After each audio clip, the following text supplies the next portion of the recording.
Hello जो भाई ये इसको स्वागत है जो हमसे बोल रहा है कि दो द्रव हमारे पास जो है ए और बी के का अनुपात हमारे पास 1:3 दिया है तथा द्रव प्रवस्था में ए और बी के मोलों की संख्या का अनुपात आपके पास ये दिया है। तो विलयन के साम्य में वाष्प अवस्था में ए के मोलों की संख्या मोल भिन्न क्या हो जाएंगे आपको यहाँ पे बताना है।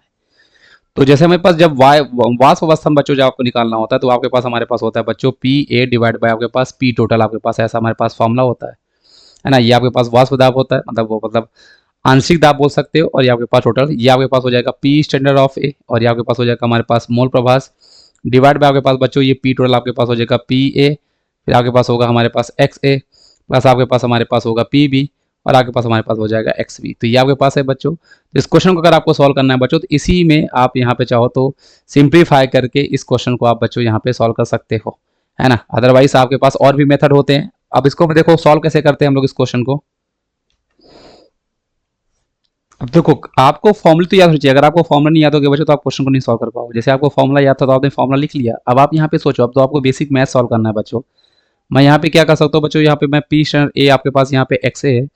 मैं नीचे वाली इक्वेशन से क्या कर सकता हूँ बच्चों, पी स्टैंडर्ड ए को मैं यहाँ पे कॉमन ले सकता हूँ। अगर मैं यहाँ पे कॉमन लूंगा बच्चों तो ये आपके पास एक्स ए बन जाएगा प्लस इसको मैं P standard of B divide by P standard of A मैं यहाँ पे बोल सकता हूँ, जहाँ पर आपके पास ये एक्स भी हो जाएगा। इस तरह करके हमारे पास ये इक्वेशन बन गई और ये से आपस में कैंसिल हो जाएगा।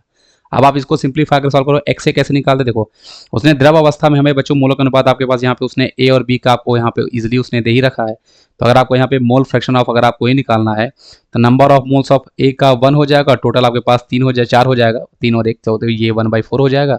अब ये आपके पास 0.25 हो गया। दोनों मिला के 100% ही होंगे ए और बी क्योंकि दो ही घटक है इनका मोल फ्रैक्शन। तो आपके पास बच्चों 1 माइनस आप यहाँ पे 0.25 कर दो तो आपके पास 0.75 हो जाएगा। तो ये आपके पास इक्वेशन आ गई। अब यहाँ पे वैल्यू रखो।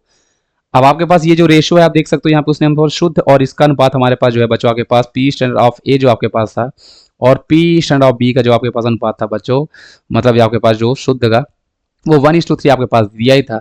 यहाँ पे बी और ए है तो इसको 3:1 कर लोगे और क्या। ये एक्स ए की वैल्यू हमारे पास बच्चों देखो 1/4 आया है, इसको हम एक्स ए लिखेंगे बच्चों, ये 1/4 आया है प्लस ये रेशियो बच्चों क्योंकि उल्टा है यहाँ पे बी बाय ए है तो आपका ये 3/1 हो जाएगा और इंटू एक्स बी हमारे पास बच्चों कितना है आपके पास देखो, इसको मैं 3/4 भी बोल सकता हूँ। तो आपके पास बच्चों हमारे पास 3/4 आपके पास हो जाएगा।